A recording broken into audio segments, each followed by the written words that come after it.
Power rarely admits when it has started managing appearances instead of outcomes. Most governing systems continue producing confident explanations long after those explanations have stopped matching the conditions they describe. For a republic built entirely on the perception of stability, on merchants trusting its currency, on foreign powers trusting its neutrality, on citizens trusting its permanence, the most dangerous moment was never open crisis. It was the quiet shift from managing reality to managing the story about reality. This is the story of a government that kept its narrative intact long after its underlying position had begun to erode. The Republic of Venice, by the 16th century, governed through a system built on continuity rather than conquest. The Doge sat at the center of an elaborate council structure. The Senate, the Council of Ten, the Great Council, designed explicitly to prevent any single figure from accumulating the kind of power that could destabilize the state. Venetian authority rested on commerce, maritime control, and a carefully maintained image of permanence extending back centuries, reinforced through public ceremony, diplomatic protocol, and an archive of precedent that treated the Republic's stability as a fact requiring demonstration rather than proof. The Council of Ten monitored internal dissent. Ambassadors abroad cultivated Venice's reputation as a stable, prosperous, and unshakable power. Trade routes through the eastern Mediterranean, once a near monopoly, still generated significant revenue. Institutions functioned smoothly. Records were kept meticulously. The apparatus of governance operated with the same precision it always had. But precision in bookkeeping was not the same as accuracy in position. The pressure accumulated slowly, and it accumulated first in trade.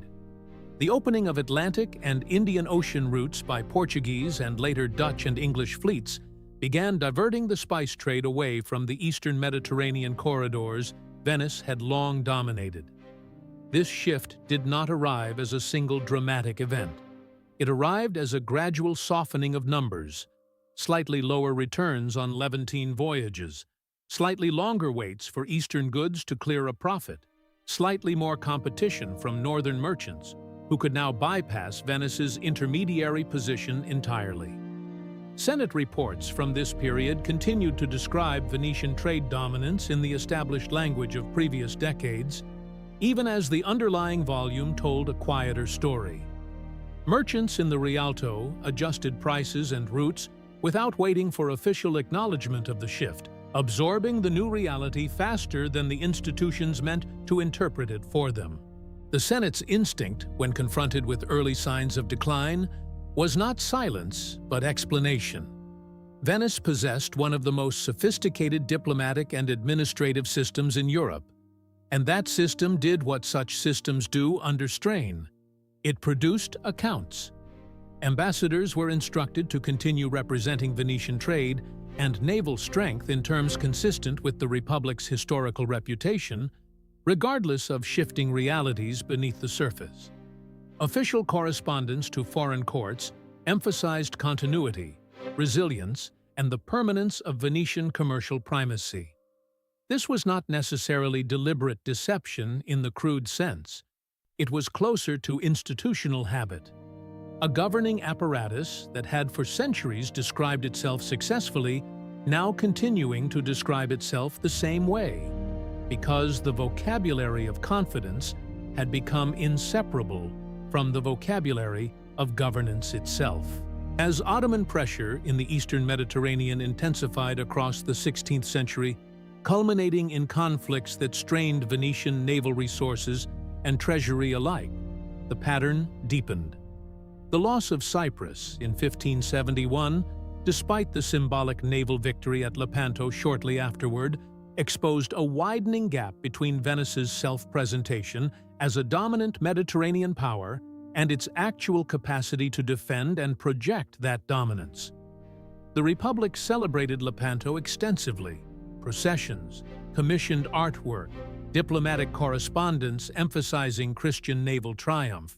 while the territorial loss underlying the conflict received comparatively muted acknowledgement in official channels.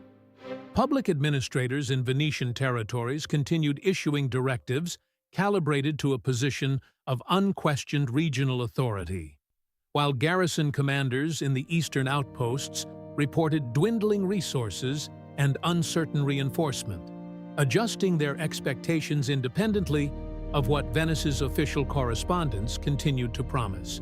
This gap between narrative and position widened gradually rather than suddenly. And it widened because narrowing options made honest reassessment increasingly costly. Acknowledging declining trade revenue meant acknowledging vulnerability to rivals who would exploit that admission.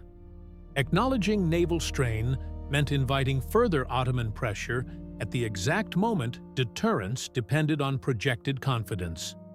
The Senate's calculation, rational within its own terms, was that maintaining the appearance of strength was itself a form of strength, that Venice's reputation functioned as a strategic asset independent of the resources actually backing it. For a time, this calculation held. Foreign courts continued extending credit and diplomatic deference, partly on the strength of Venice's historical standing, rather than a fully updated assessment of its present capacity. But maintaining a narrative requires increasing administrative effort as the gap it covers widens. Venetian bureaucracy expanded its diplomatic correspondence, its ceremonial displays, its careful management of how information reached foreign observers, precisely as its underlying commercial and military position grew more constrained. Resources that might have addressed the substantive erosion instead went toward sustaining the impression that no erosion was occurring.